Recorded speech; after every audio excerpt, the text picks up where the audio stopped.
Let's talk about how best to study and learn. Of course, people have different learning styles. Some people prefer to learn by reading. Some people prefer to study in a group. Some people prefer to highlight.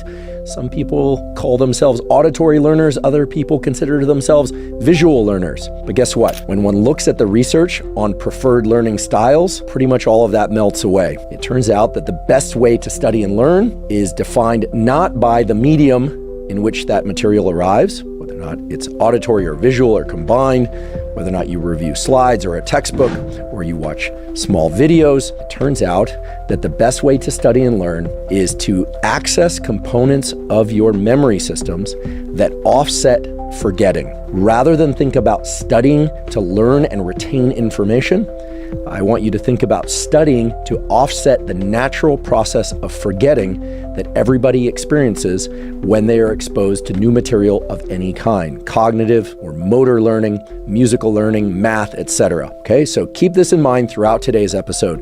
The best way to learn is to think about offsetting the natural forgetting of new information. You're trying to inoculate against forgetting. That is the way to remember things. That is the way to gain mastery over them. And I'm going to teach you how to best do that using the data gleaned from the peer-reviewed literature. Now, before I do that, I want to talk about what learning is. I promise to make this fairly brief because I've covered learning and so-called neuroplasticity before on this podcast. For those of you that have heard those discussions, this will serve as a refresher. For those of you that have not heard those discussions, this will be thorough enough for you to be able to digest all the rest of today's information. Neuroplasticity is this incredible feature of your nervous system, which of course includes your brain and your spinal cord, which is the ability for your nervous system to change in response to experience. So any form of learning involves neuroplasticity. Neuroplasticity, the change that underlies neuroplasticity at the level of cells, which we call neurons or nerve cells, generally involves three different mechanisms.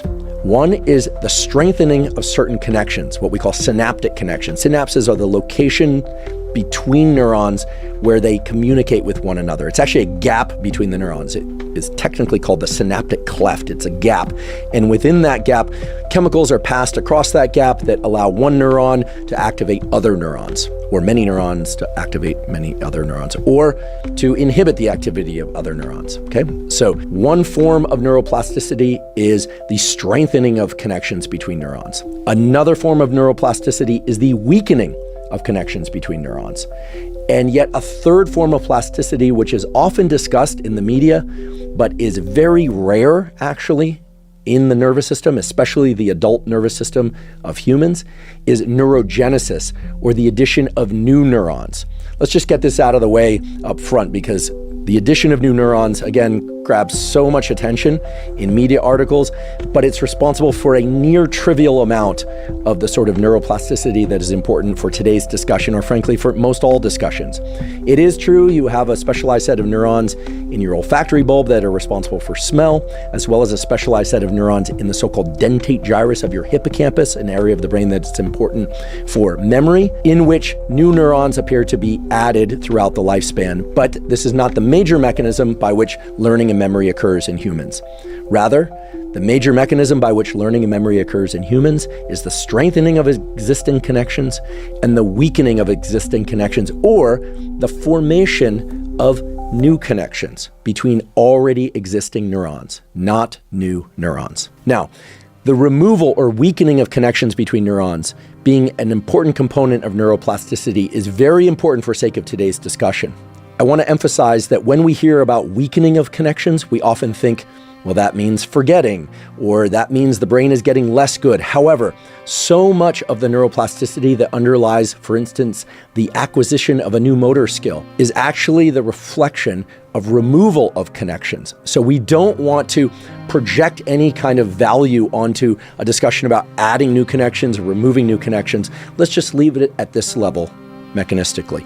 When you hear about neuroplasticity, just know that it could be the consequence of strengthening of connections as well as weakening of connections, and that neither strengthening of connections in the nervous system nor weakening of connections can map directly to the formation or removal of, say, memories or information. Just know that these are the important mechanisms. In fact, if you look at a baby that is, let's say, 9 months old, Their motor skills are not terrific, typically, compared to the motor skills that child will have when they are 6 or 7 years old. Just look at a kid trying to eat spaghetti or something of that sort, or eat anything when they're a small baby versus a toddler versus a young child versus an adolescent or teen. Despite the poor table manners of some adolescents and teens and some adults, for that matter, they are still exhibiting far more precise motor movements than they did as an infant, of course.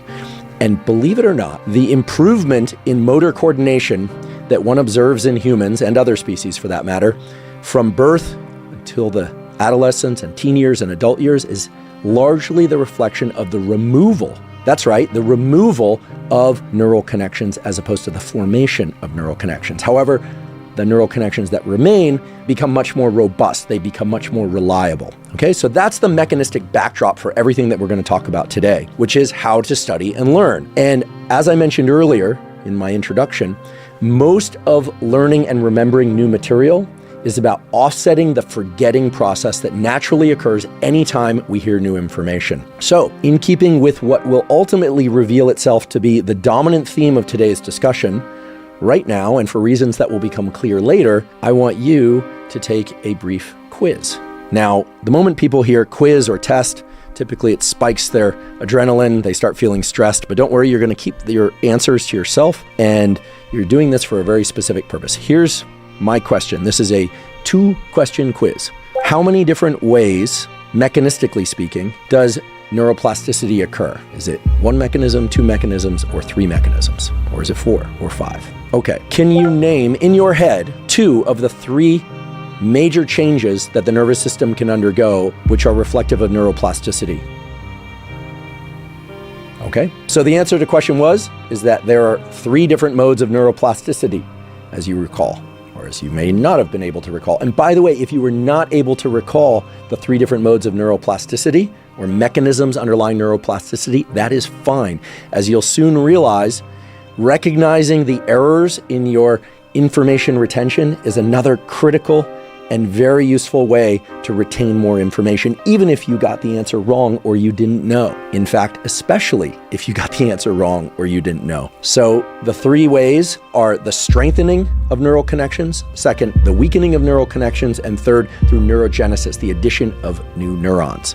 Why did I provide this quiz? Why did I test you? Well, as you'll soon learn, if you look across the total body of research on how best to study and learn, it involves doing exactly what we just did, which is to periodically stop and test yourself on the material that you learned. Testing is not just a way of evaluating what knowledge you've acquired and which knowledge you have not managed to acquire. It also turns out to be the best tool for offsetting forgetting of any kind.